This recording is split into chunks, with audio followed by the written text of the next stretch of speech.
Welcome to மன்சட்டி சமையல். இன்றைக்கி நம்ம செய்ய போகிறது என்னென்னா ஆலு பன்னீர் கோஃப்தா கறி. செய்ய தேவையான பொருட்கள்: உருளைக்கிழங்கு வேக வச்சு மசிச்சது 2, பன்னீர் 1 கப், வெங்காயம் 2 நறுக்கியது, பச்சை மிளகாய் 2 நறுக்கியது, தக்காளி 2 பொடியாக நறுக்கியது, இஞ்சி பூண்டு பேஸ்ட் தேவையான அளவு, மிளகாய்த்தூள் தேவையான அளவு, மல்லித்தூள் தேவையான அளவு, உப்பு தேவைக்கேற்ப, தண்ணீர் தேவையான அளவு, நெய் பொரிப்பதற்கு. இப்போ சட்டி சூடாயிடுச்சு, நம்ம நெய் ஊற்றிக்கிறோம்.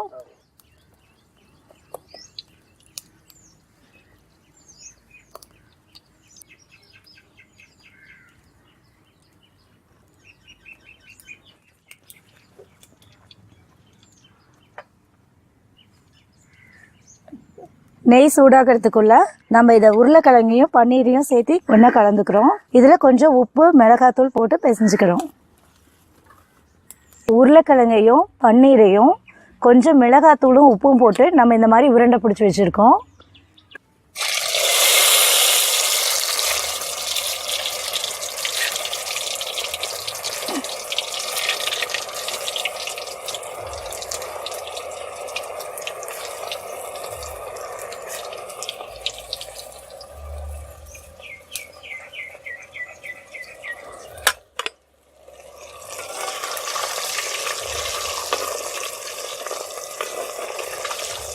எண்ணெயை மிதமான தீயில வச்சுக்கோங்க, இல்லைன்னா எல்லாம் தேஞ்சு போயிடும்.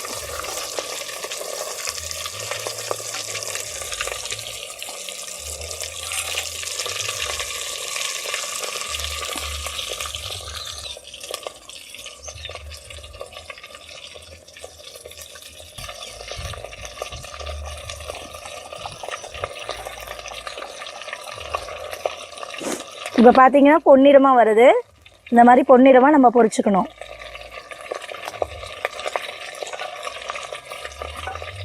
இப்போ நம்ம இதை தனியாக தட்டில் எடுத்து வச்சுக்கலாம்.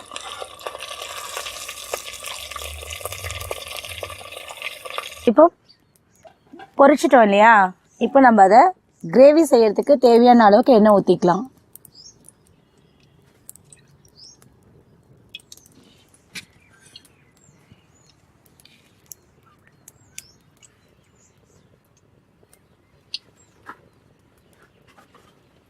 இப்போ எண்ணெய் காஞ்சிடுச்சு, நம்ம இப்போ நறுக்கி வச்ச வெங்காயத்தை போட்டுக்கலாம்.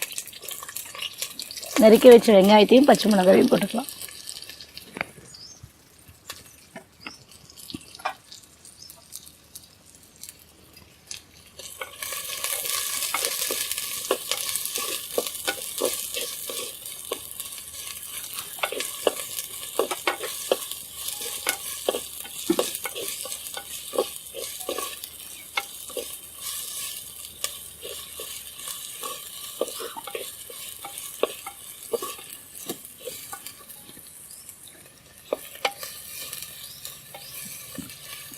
இப்போ இது ஒரு மாதிரி கலர் மாறிடுச்சு. இப்போ நம்ம தக்காளி போட்டுக்கலாம்.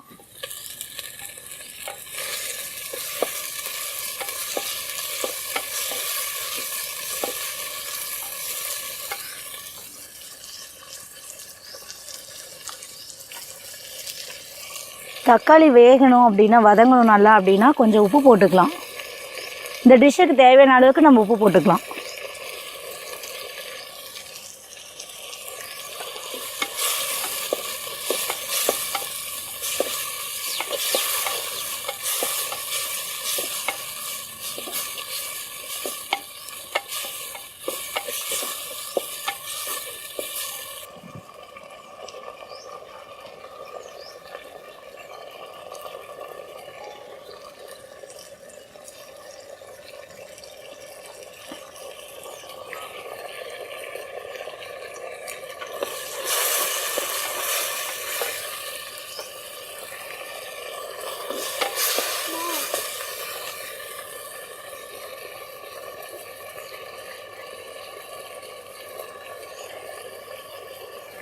இப்போ இதுக்கு தேவையான அளவுக்கு இஞ்சி பூண்டு பேஸ்ட் போட்டுக்கலாம்.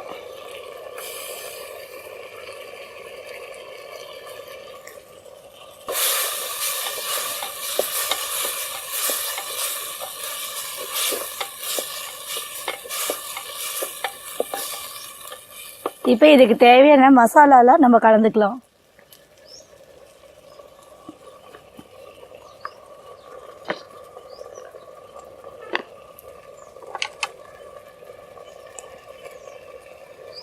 மல்லித்தூள் வந்து 2 ஸ்பூன் பக்கமாக போட்டுக்கணும்.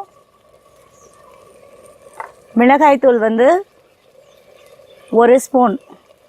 எப்போவுமே மல்லித்தூள் தான் அதிகமாக போடணும். மிளகாய்த்தூள் காரத்துக்கு தகுந்தாப்பில் போட்டுக்கலாம்.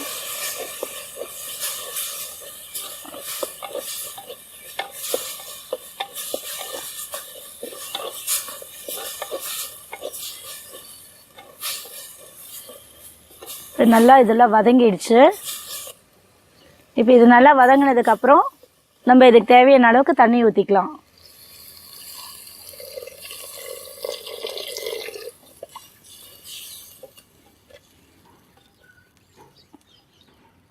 இந்த தண்ணி நல்லா கொதிக்கணும். பன்னீர் எப்போவுமே வந்து நமக்கு உருண்டை வராது. உருளைக்கிழங்கு போட்டு கூட ஒரு சிலருக்கு திரிஞ்சிடும். அது டைம் ஐயோ அப்படின்னு சொல்லி நீங்கள் பயப்பட வேண்டாம். ஒரு 2-3 ஸ்பூன் கடலை மாவு போட்டு அதை வந்து நீங்கள் பைண்ட் பண்ணிங்கன்னா உங்களுக்கு உருண்டை கரெக்டாக வந்துடும். நமக்கு இந்த கொத்தமல்லி தூள் மிளகாத்தூளோட பச்சை வாசனை போகணும் அப்படின்னா அதில் கொஞ்சமாக சர்க்கரை சேர்த்தோம்னா அது சீக்கிரமாக வெந்துடும். அந்த பச்சை வாசனை சீக்கிரம் போயிடும். இப்போ நமக்கு நல்லா கொதிச்சிடுச்சு. கிரேவி நல்லா ரெடி ஆயிடுச்சு. இந்த ஸ்டேஜில் நம்ம இந்த பொரிச்சு வச்ச உருண்டைகளை சேர்த்துக்கிறோம்.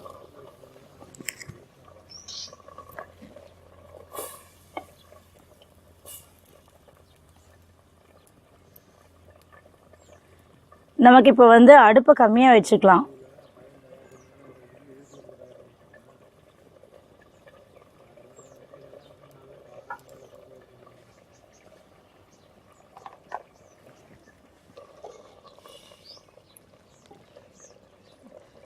இப்போ பார்த்தீங்களா நல்லா வெந்திருக்கு. கிரேவியில் நல்லா ஊறிடுச்சு. இந்த ஸ்டேஜில் நம்ம பொடியாக நறுக்குன கொத்தமல்லி தழையை போட்டுக்கலாம். ஒரு 2 நிமிஷம் விட்டு இறக்குனா சுவையான ஆலு பன்னீர் கோஃப்தா கறி தயார்.